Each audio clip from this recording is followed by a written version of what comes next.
Welcome to Buffalo Rumblings Live. My name is Matt Warren. Tonight I'm joined by John Wawrow of the Associated Press. Say hi, John. Hey, folks, how you doing? And yes, it is Wawrow, rhymes with sorrow, which is what John told me right before it went on. That was one of our most popular questions for John tonight was how do you pronounce your last name? So just think about all of the sadness that the Bills have endured since he became the Buffalo-based reporter for the Associated Press. Is that correct, John? That is correct. I arrived here 2 weeks, I believe it was 2 weeks after Black Monday. So, yeah.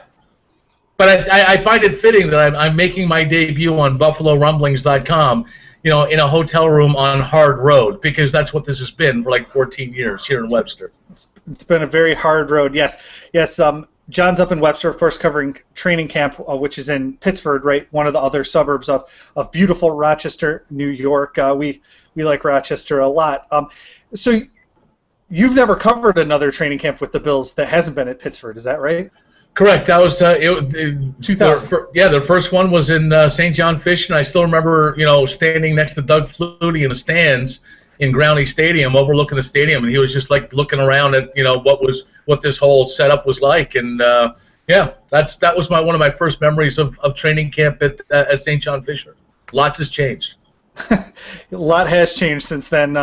Doug Flutie's now running marathons at the drop of a hat, I guess. I don't know. That seems to be what he did earlier this year with the Boston Marathon. Anyways, you guys don't tune in to hear about St. John Fisher and training camp.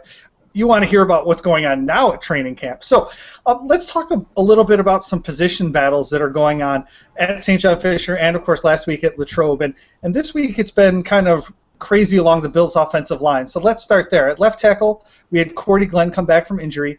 Chris Williams is out with injury, which has opened up his spot a little bit for some rotation, but I don't think anyone's going to overtake him.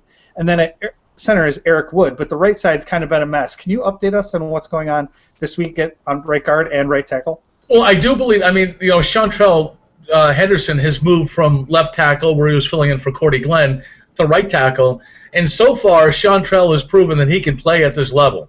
And that, I think, is a benefit. And with Cordy Glenn's return, and there's a very slim chance, I think, that he might play this Saturday against Tampa Bay. But, with Chantrell doing so well at left tackle, I think that really earned him serious consideration for the right tackle spot once Cordy returned. I think it really solidifies that spot if Chantrell can keep playing at this level. And that prompts the move of Urbic over the right guard spot. Not Urbic, sorry, Pierce. I got the wrong Eric.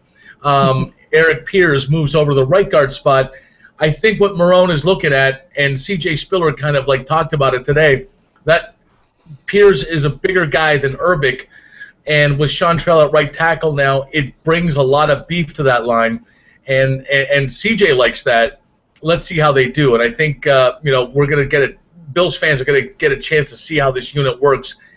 This might be the ideal line right now going into the season, because they'll make their debut on Saturday with or without Cordy Glenn, and it's very unlikely they're going to play on Thursday against Detroit in the preseason finale.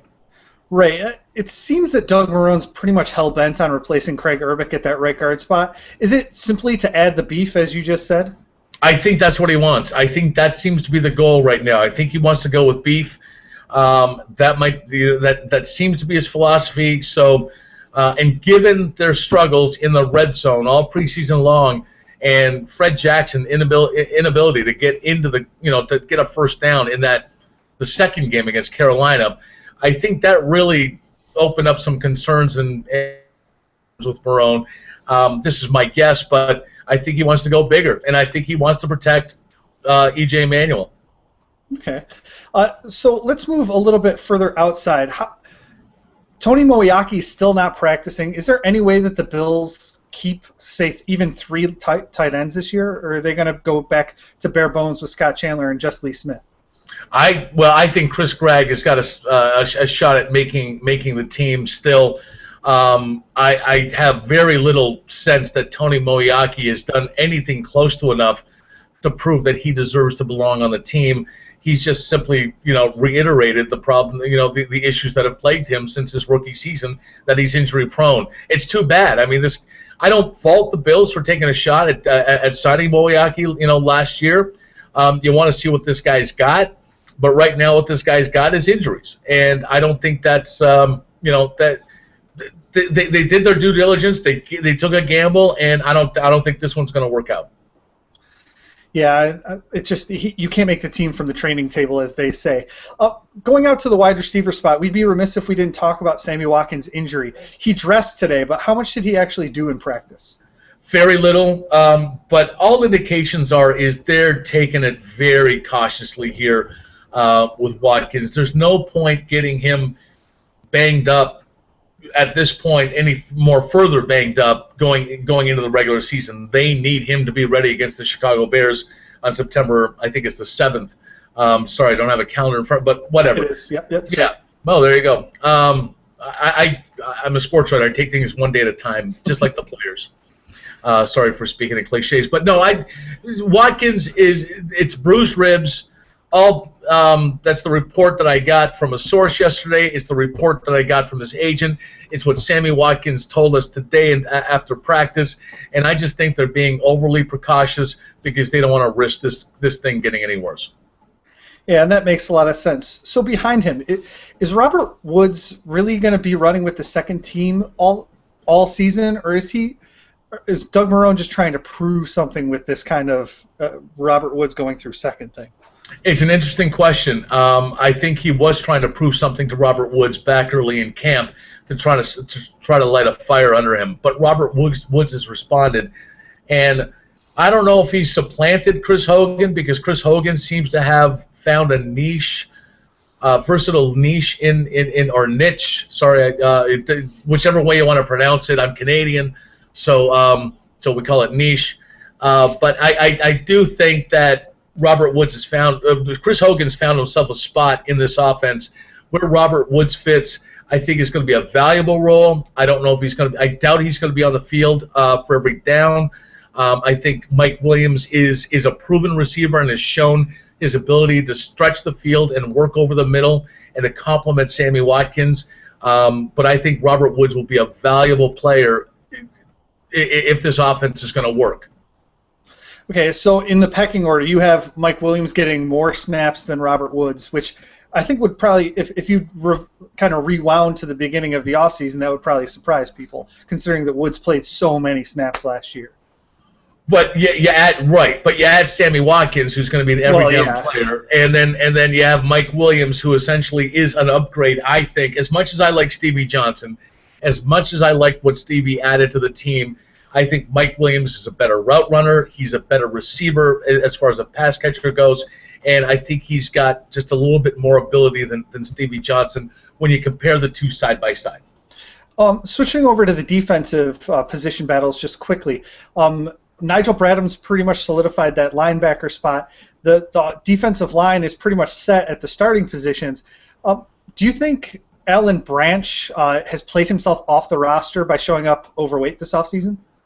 I do believe that may be the case, and I believe it's important that I think all eyes are going to be on Alan Branch against, if you want to know where Alan Branch fits into this team, or if he does fit on this team, is where he plays on Saturday against Tampa Bay.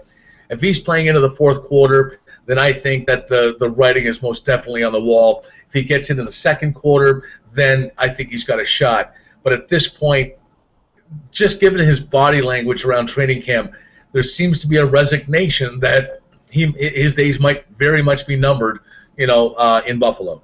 Moving a little bit further back, Leotis McKelvin's been dealing with a lot of, I'll say, lingering issues from his hip surgery this offseason. I don't know if he's necessarily dealing with problems or they're just working him back slowly, but he seems to be the starting cornerback every time he's back. Who's going to start opposite him? Well, Stephon Gilmore. Oh, well, yes. Yeah.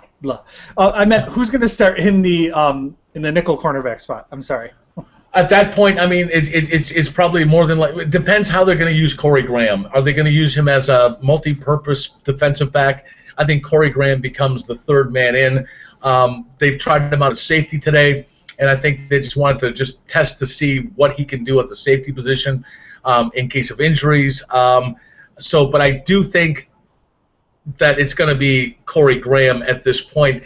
Don't quote me on that, because that's a battle that I have not had a chance to really look at.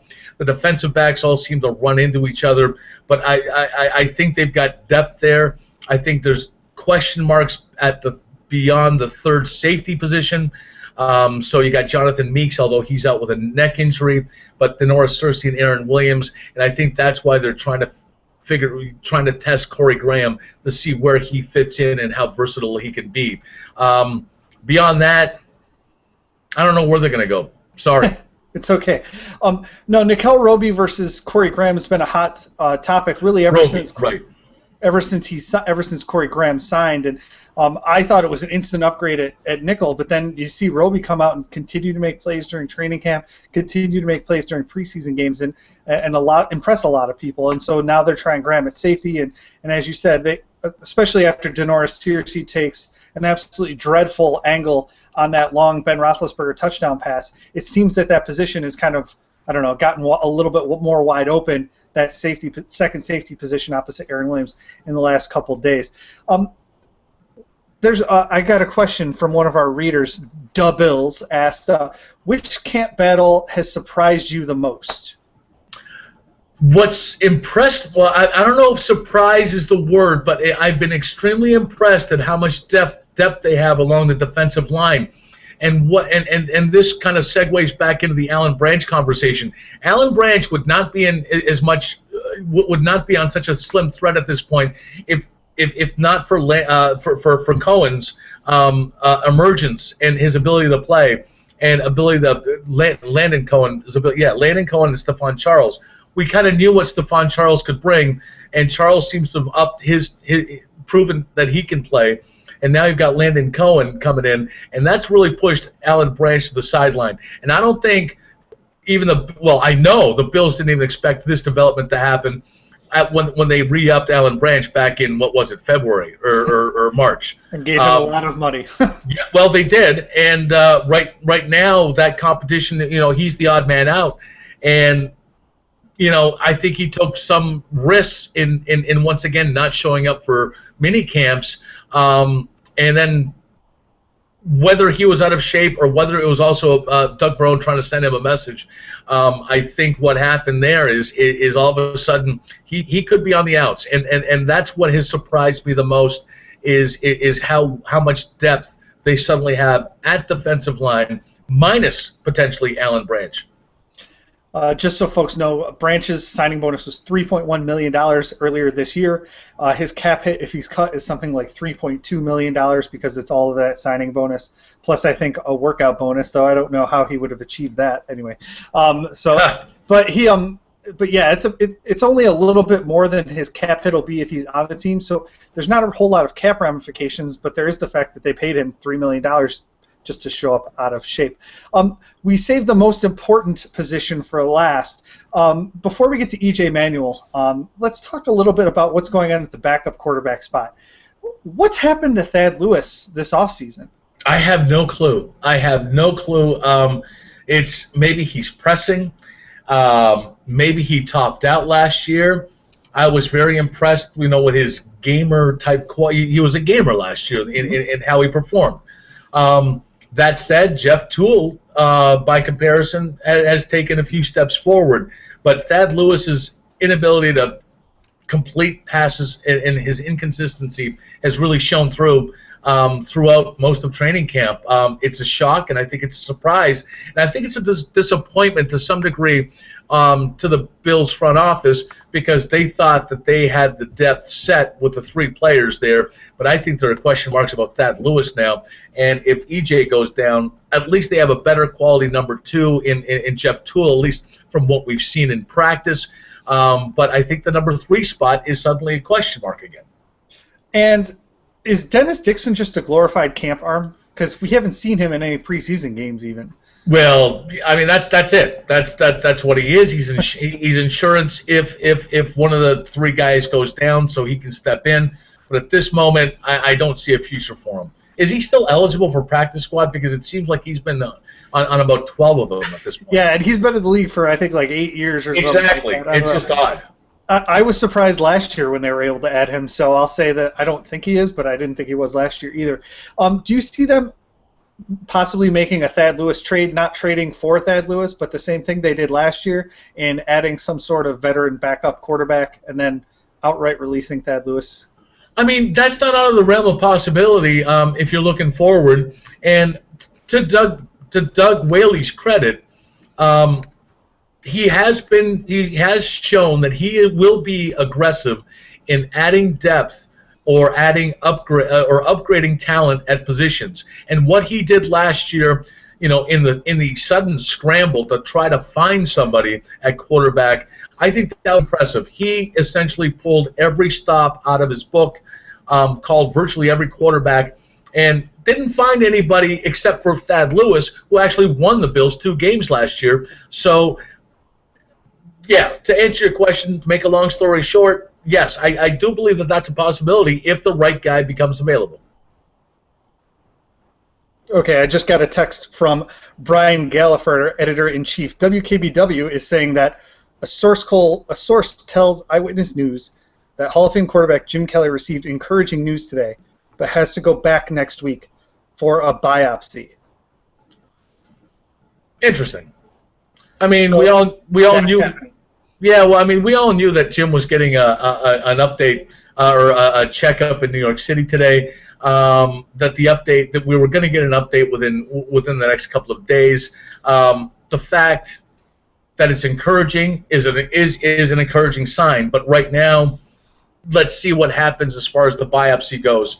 I know a lot of people in Western New York and really around the nation are praying for Jim, and rightfully so. And you hope this winds up good news. But let's see what happens. Preliminary reports at this time.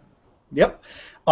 Thank you to Brian for sending that in. I've had my phone here just in case something like that happened. Let's go segue back to the current Buffalo Bills quarterback and talk about E.J. Manuel. How do you think he looked against the Steelers last preseason game? Unfortunately, and I really can't answer that question very, very well, because that was the time when the whole Tim Graham, Jim Kelly thing was all John Bon Jovi thing was happening. So I was trying to watch the game while also working the phone. How did he look?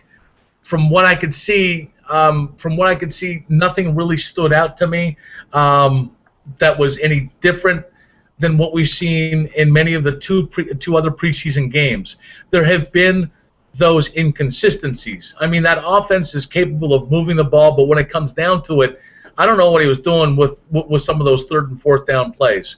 It seems like he was late on throws, he was rushing throws, and this is disappointing based on the fact that he was coming off 2 very good practices, by all accounts, from other media reports in Latrobe. I wasn't in Latrobe for those practices, but if you heard the media, I trust the people that were reporting it, that he was coming off 2 very good practices. And then we saw more inconsistencies. It didn't help that he didn't have Sammy Watkins in there, but he didn't have Sammy Watkins last year, and he's got Mike Williams and Robert Woods.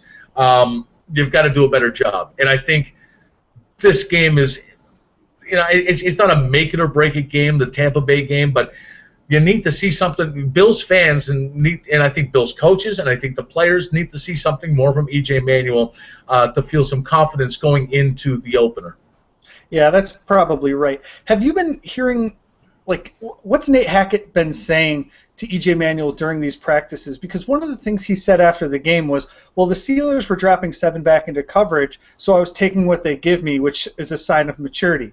Has Nate Hackett been preaching that, or has he been trying to tell E.J. Manuel to kind of push the ball down the field a little bit? Well,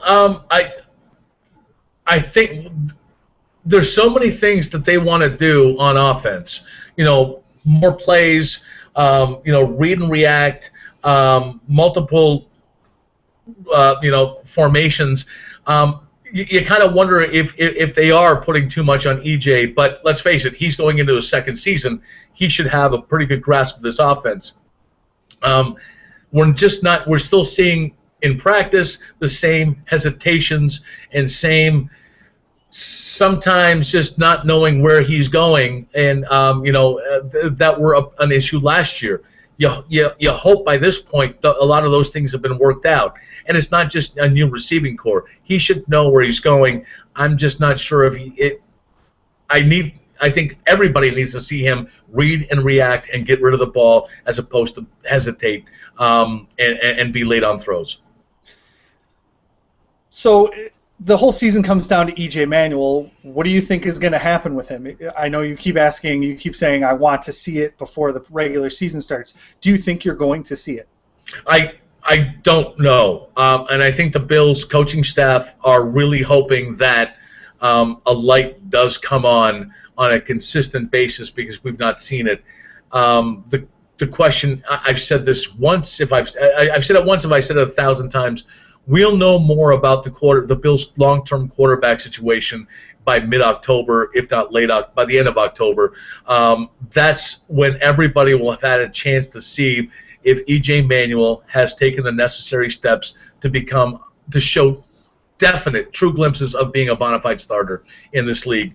I think that the leash isn't short, but it's not a long one either, because this team, there's a want and desire to build a winner, to be a winner, and I don't know if the patience is there to go through another season of hoping E.J. Manuel develops. I think this is the prove-it year for E.J. Before they start contemplating new plans. So he has a bad September and October. Do you see them throwing Jeff Toole in there just to see what he can do? Well, it depends. Literally, it depends what the record is. I mean, if they're still winning with EJ or despite EJ, let's remember this defense should be much improved. But we've heard that before. But I actually believe that there's been more of a seamless transition under Jim Schwartz. I think they're going to be better against the run. But no, if they're out of playoff contention at some point in November. And E.J. Manuel has proven to been inconsistent, I think Jeff Toole will get a shot at some point, because Doug Marrone has proven that he is not going to fool around with certain positions, and I think we'll see, and then we'll have an open quarterback. Well, we're already talking as if E.J.'s done, so let's not go there yet. So let's see what happens. That's all I can say. Okay. We're joined by John Wawrow tonight of the Associated Press, and we're going to replacement shirt on. He's got his replacement shirts on. These news reporters don't get to show their faces and their interests very often. So here's John showing you his replacement shirt. I think everybody knows that I'm a Replacements fan. Well, yes, if you follow John on Twitter, at John_Wawrow, you can pretty much tell he's a replacement fan pretty easily. And if you can't tell by his Twitter avatar, he'll tweet out his listening selections every now and again, and you can tell by what he's listening to. Indeed. Thank you. Thanks for the plug. Absolutely. John, of course, also writes for the Associated Press, and that's why he's here tonight with us. He has been one of the leading reporters on the Bills sale and all of the stuff that's kind of wrapped up into that. So, John, my first question for you about the Bills sale is, if you're Canadian, how can we trust you to not move the team to Toronto? Because I grew up in Windsor, Ontario, which was actually considered a suburb of Detroit, and Canada, to me, never started until you got to Chatham, about 45 minutes out of town. And it's another blue-collar town, much like Buffalo. So, and I come from a family of bar owners. So how can you not like me? Well, yeah, okay. Well, I'll allow it. So Terry Pegula seems to be the leading candidate. We haven't heard a whole lot out of him because we haven't had to hear a lot out of him. What percentage do you think he's going to be the Bills' owner? Well, barring something, I put it to you this way. But Terry Pegula is entering the fourth quarter, and he's got a 24-point lead. That's pretty good. So do the math. I don't know if that's a percentage, but things could happen. I mean, how many teams have blown 24? It's Yeah. but that's what I'm saying. I think the Bills have. I think the Patriots have to the Bills. So whatever. But Yes, that happened. yes, Okay. but that's how it something shocking has to happen at this point for this thing to fall apart. Terry Pagula and Tim Graham, who I very much respect, that his reporting has been spot on, and he said this, and I agree with it, that Terry Pagula has run a flawless ownership bid with very smart people involved. He stayed under the radar. He's done his due diligence. He's impressed the trustees. He's impressed, and they I believe have been impressed with him.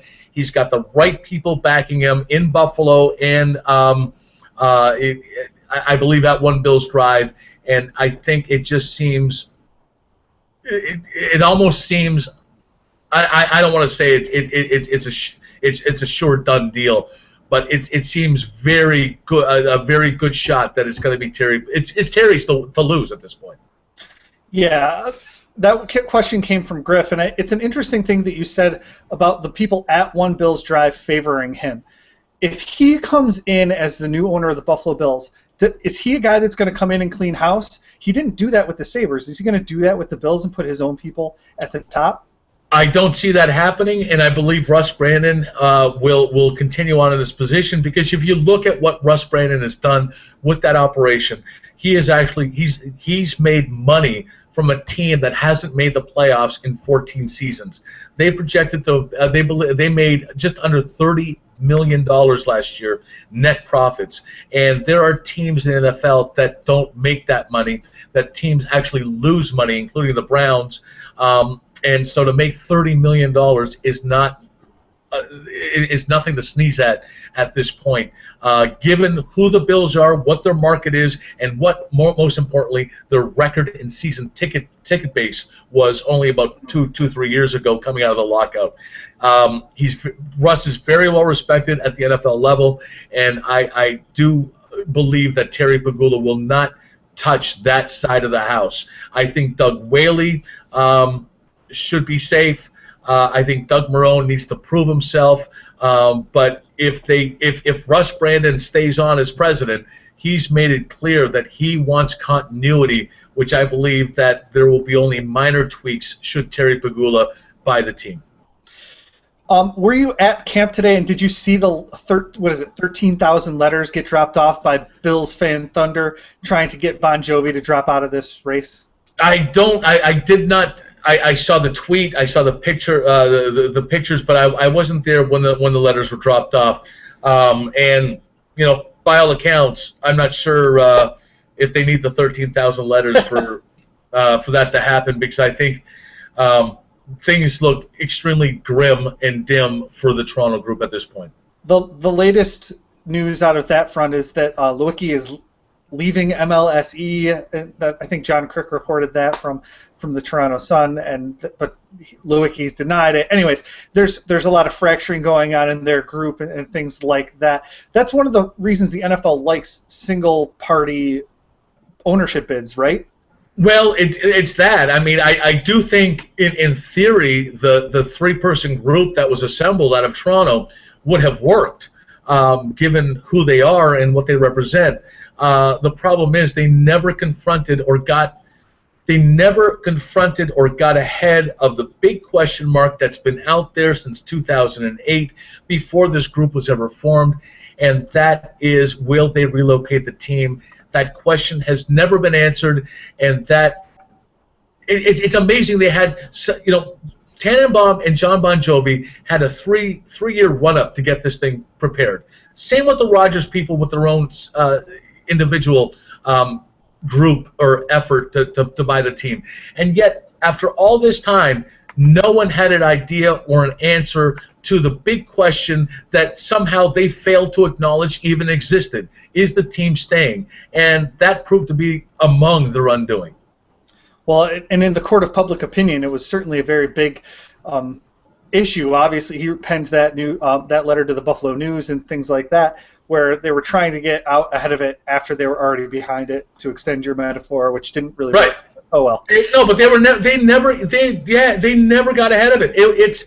It's amazing and perplexing as to how people who have been this successful in their lines of business made so many missteps in self-imploding on this.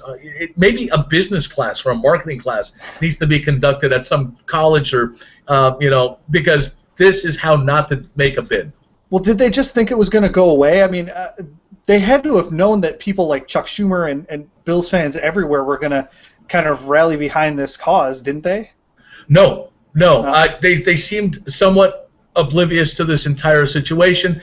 I think I went to school in Toronto. I was actually born in Toronto, though I grew up in Windsor.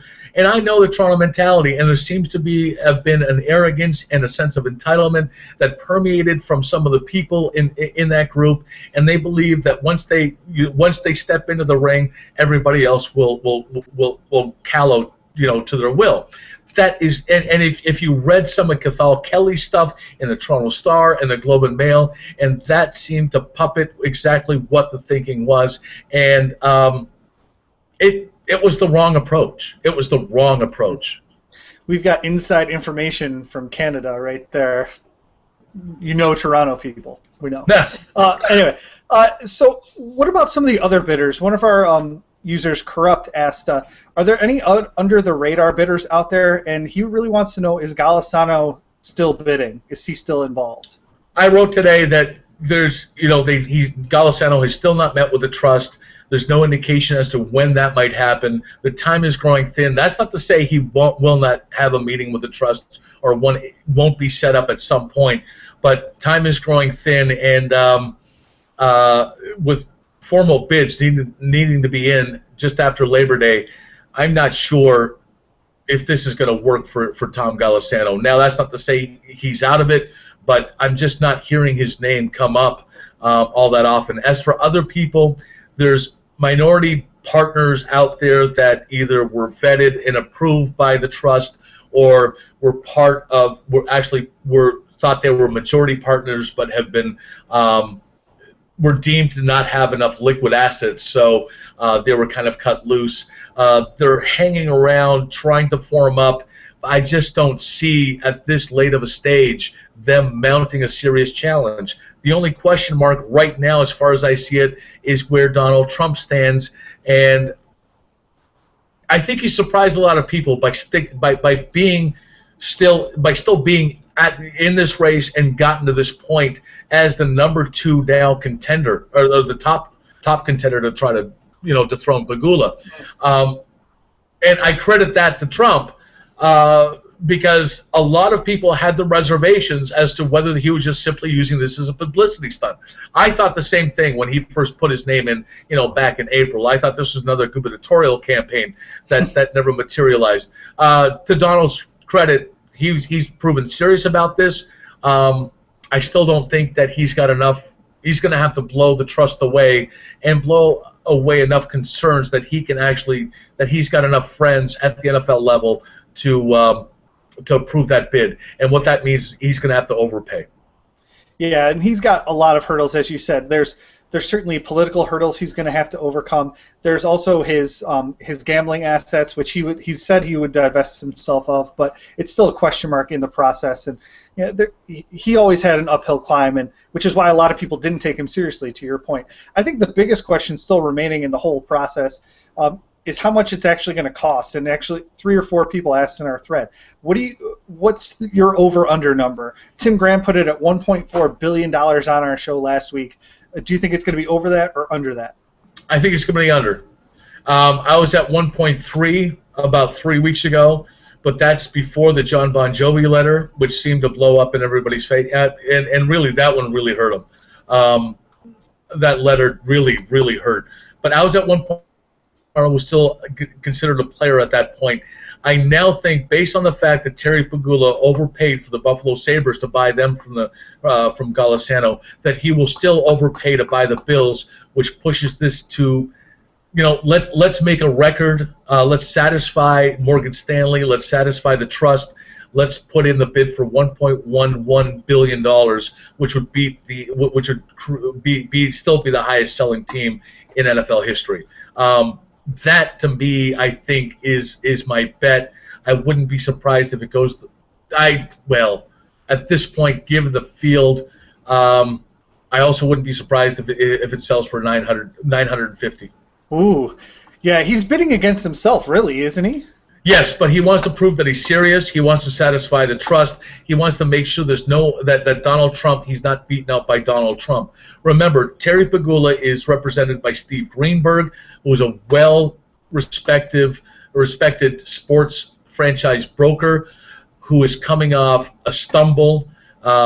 He represented the losing party in the bid to buy the Chicago Cubs. There was a slight it was a major miscalculation as a strategic maneuver that came out to backfire. Greenberg's group was eliminated very early in the process, despite being considered as possibly having the most money to buy the Cubs.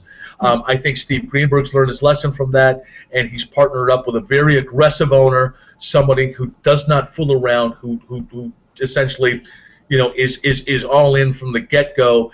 So that's why I think it's going to be over $1 billion. You mentioned your report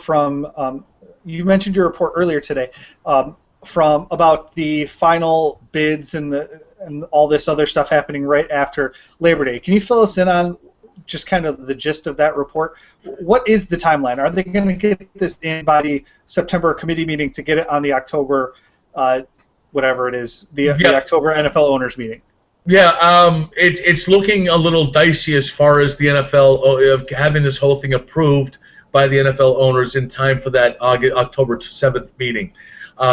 The timeline's been pushed back because Morgan Stanley extended the deadline for non-binding bids back in July, and so now it looks like the formal, it doesn't look like, but I reported today that the formal bids will be submitted just after Labor Day, which is going to make it very difficult to meet that NFL Finance Committee meeting, which I believe is around the 11th or the 17th, somewhere in that week.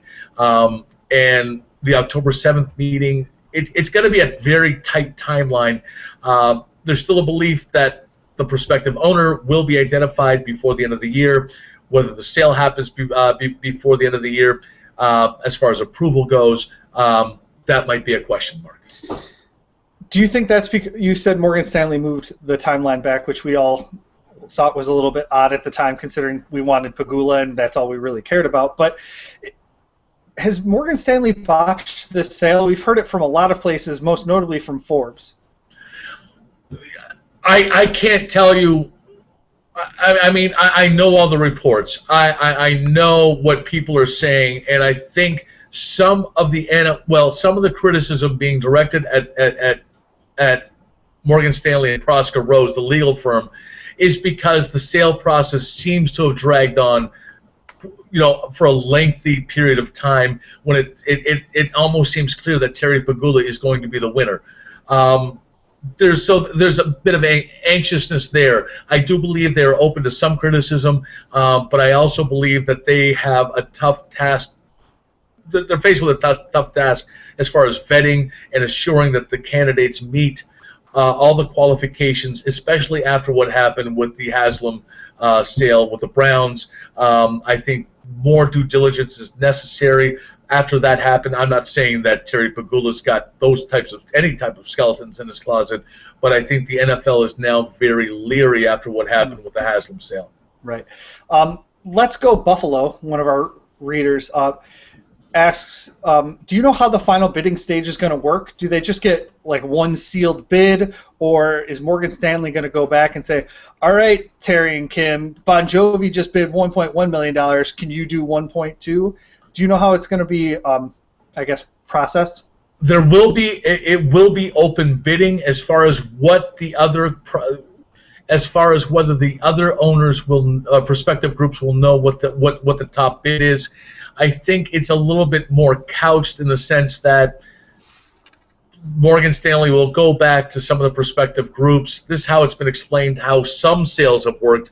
I don't have any insight on this sale, but some sales have worked where the Morgan Stanley of that sale will go back to prospective bidders and say, are you comfortable with your bid?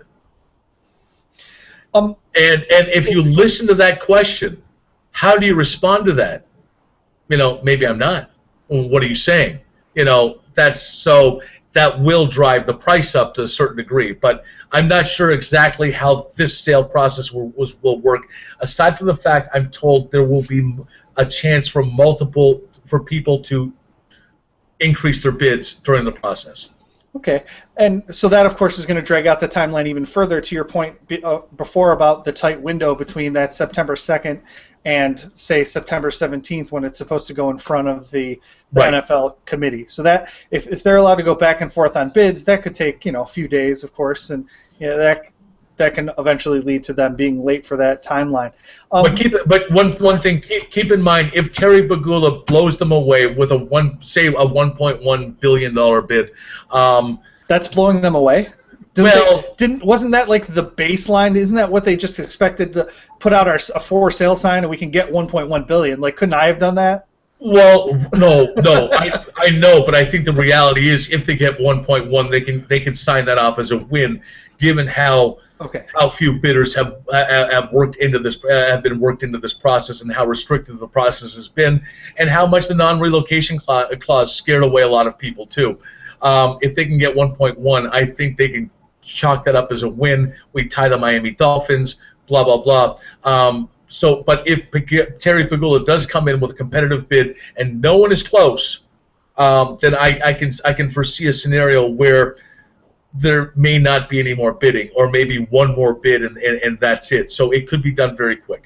So when you say close, say Donald Trump comes in a couple 100,000 underneath Terry Pegula, but then Jim Kelly comes riding in on some like white stallion with Jeffrey Gundlach's money and says, well, let's just partner up with Donald Trump and beat out Terry Pegula so that we can have some controlling ownership. I know Jim Kelly's reportedly made some demands that Donald Trump didn't like and necessarily wouldn't team up, but do you see that happening after these supposed final bids go on in September 2nd? Like maybe Jim Kelly's minority group gets together with Donald Trump's majority group and then they can resubmit a bid that way?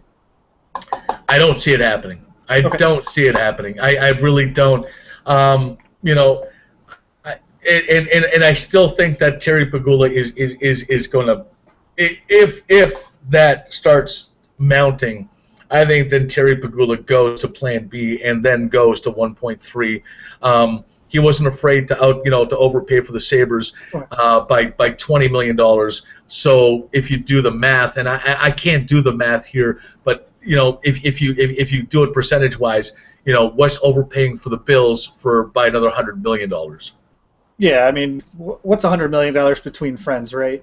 Well, no, I know, but this, I mean, hey, I'm not in that ballpark, but if you do the math, if you just break it down, he has the resources, he has the pockets, and most importantly, he has the want and desire to buy the Bills, and that's going to make it difficult to beat. I can't let you out of here without asking you a question about stadium stuff, just because so many people just have an opinion on it. Whether they know anything or not, everybody has an opinion on what they want to happen with Ralph Wilson Stadium, or the Bills Stadium, I guess I should say, when the lease runs out. If the Bills do stay in Buffalo, is there a plan in place with Terry Pegula, with some of these other ownership groups, to build a new stadium, or, I don't know, retrofit Ralph Wilson Stadium, or do anything like that? I don't think. I think there is a plan in place with Terry Pegula as far as the stadium goes. I have no insider knowledge on this, but the expectation, the word on the street, if you want to call it, the speculation out there is that Terry would be open to, or would have a desire to eventually build a stadium downtown near all his properties and create a real Pegulaville, which would make. And then we would build statues everywhere, right? Well, this guy would be like, whether he builds a stadium downtown or not, but so long as he buys the Bills, the parade starts tomorrow, kind of thing. But there is a belief that Terry does want that the Pagulas want a stadium downtown. How that will work, what plans are in place, we'll know more from the ACOM people once their study comes out. And don't be worried that the ACOM study has not come out yet. They want to align their study with the prospective new owner, so they don't want to get ahead of the horse because, let's face it, the new owner is going to have a say as to what the stadium's going to be or what his preference on stadium is would be. As for the Ralph in Orchard Park, I don't know. Have you seen the renovations yet? That's another part of this. Yes, I mean I've seen. I haven't been there but I saw the renovations back in June, I think it was. You know, where they were there. I drove by the stadium a couple of days ago, and I'm impressed. That's not to say that 8 years from now, this stadium might be once again outdated, and there's new things that need to be added. I think you want to see how these new renovations go. But I think a plan needs to be put in place for the future, depending, on what the new owner would want. And if let's face it, there's a lot of people that would love to have a stadium back downtown again, and have the Bills, downtown as opposed to in Orchard Park. I know one person's not is not Mark Poloncarz, but given the fact that he might not have as much say in this, and that it may be more Albany's say in this as well, because Albany has more to lose as far as tax money goes. From player contracts alone, the state makes about $20 million in taxes because the Bills are in Buffalo. So they have much more to lose and much more money to give out in that sense, or to commit. As a loan or what have you, because they get it back in taxes, as far as the stadium goes, than the county does. Now, mind you, I know a lot of people are unhappy that tax dollars go into this stuff, but tax dollars also go into solar panel companies and what other companies are built. So I don't begrudge the NFL or any company for at least asking the question. And those other companies aren't bringing $28 million just in income tax revenue, as you just said. There's one more question I wanted to ask you before we get out of here. We're with John Wawrow of the... Wow, we're overtime. You said half an hour, Warren. It's okay. I'm sorry. It's you've got interesting stuff to say. What can I say? What are your thoughts on Doug Marrone and his snarkiness with the media? This is from Schooled You. He's not sure about the snubbing of Robert Woods constantly, his word, not mine, and then being short in general, like when he was asked about his backup quarterbacks. Did you like what you saw out of your backup quarterbacks? And his answer was just no, and he didn't elaborate. What are your thoughts on his snarkiness with the media? I really think that there is a keen desire and a keen urgency on Doug Marrone that's weighing on him to win. He needs this team to win. He's not, he after a bad season at Syracuse, the second year I believe they made the bowl. He knows what it takes to build a winner. He believes he's got the makings of a winner here, but he also understands the realities that who knows what happens with a new ownership group. Who knows? I mean, back 2 months ago, before Terry Pegula's name emerged, you don't know who's going to be coming in, and he understands that this is his job. I mean, he's got to prove himself here. I think there's a pressure there. I think he wants to win. I think the 14-season playoff drought is hanging over his head, and I don't mind it. I don't mind it. And he's explained to me that he's not mad at the media, his terseness, that there's just more of an edge to him, and he's hoping that carries over to his players who can pick up on the fact that he means business. It's not a bad approach. Let's see what happens. And to your point, picking up on that edge, Robert Woods, I think, has responded to Doug Marrone's strong words and even his actions during the preseason. Well, with that, I thank you for joining us tonight on Buffalo Rumblings Live. John Wawrow of the Associated Press. You can follow him on Twitter at John_Wawrow, WAWROW. Anything else you want to add to tonight's show, John? Hey, anytime you want to talk about replacements, I'm your man. There you go. Thanks a lot. Bye, guys.